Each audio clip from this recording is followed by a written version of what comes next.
હાય, આજે આપણે એક મહત્વના વિષય ઉપર ચર્ચા કરવાના છીએ, આઈવીએફ લેબની ક્વોલિટી, જે તમારા આઈવીએફના સક્સેસમાં ઘણો મહત્વનો ભાગ ભજવે છે. આઈવીએફ એ મલ્ટીફેક્ટોરિયલ હોય છે, પણ એમાં આઈવીએફ લેબની ગુણવત્તા એ સૌથી મહત્વનો હિસ્સો છે. આઈવીએફની સફળતા એ માત્ર તમારા ઈંડાની ક્વોલિટી, શુક્રાણુની ક્વોલિટી, ડૉક્ટરની એક્સપર્ટાઇઝ, યુટરસની લાઇનિંગ, એની થિકનેસ એના ઉપર તો મહત્વ રાખે જ છે, પણ એની સાથે તમે જે આઈવીએફ સેન્ટરમાં આઈવીએફ કરાવો છો એ આઈવીએફ સેન્ટરની લેબના ક્વોલિટી કંટ્રોલ શું છે એના ઉપર પણ આધાર રાખતો હોય છે.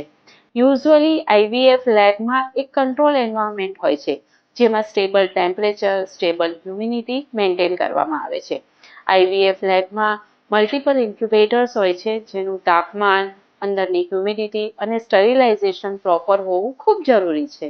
અને આ ઇન્ક્યુબેટરની અંદર જે ગેસ પાસ થાય છે એનું પ્રોપર લેવલ હોવું પણ ખૂબ જરૂરી છે.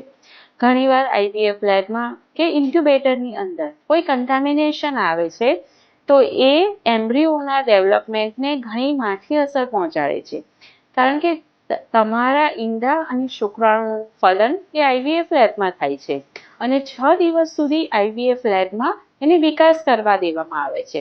હવે જ્યાં એમ્બ્રિયો બને છે તે આઈવીએફ લેબમાં કંઈ પણ ખામી હોય, કોઈ ક્વોલિટી કંટ્રોલ મેન્ટેન ના થયો હોય તો એની સીધી અસર એમ્બ્રિયોની ક્વોલિટીમાં પડે છે અને ફાઇનલી પ્રેગ્નન્સી રેટ ઓછો આવે છે.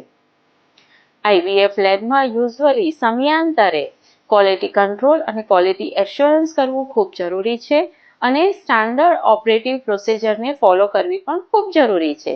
અને આ બધું એક્સપર્ટ એમ્બ્રિયોલોજિસ્ટની નિગરાનીમાં કરવામાં આવે છે. આઈવીએફ સેન્ટરમાં એક સ્ટાન્ડર્ડ આઈવીએફ લેબ છે, જેમાં બધા જ ક્વોલિટી પેરામીટર્સને ફોલો કરવામાં આવે છે. અહીંના દરેક ઇન્સ્ટ્રુમેન્ટ્સ, ઇન્ક્યુબેટર્સ, માઇક્રોસ્કોપને એન્યુઅલ મેન્ટેનન્સથી મેન્ટેન કરવામાં આવે છે અને પીરિયોડિકલી એનું ચેકિંગ પણ કરવામાં આવે છે. અહીં આઈવીએફ લેબમાં એક શુદ્ધ એર જે હેપા ફિલ્ટરથી ફિલ્ટર થયેલી હોય છે, કોઈ પણ પ્રકારના વીઓસી કે કોઈ પણ પ્રકારનું ઇન્ફેક્શન ન થાય એની પૂરેપૂરી તકેદારી રાખવામાં આવે છે.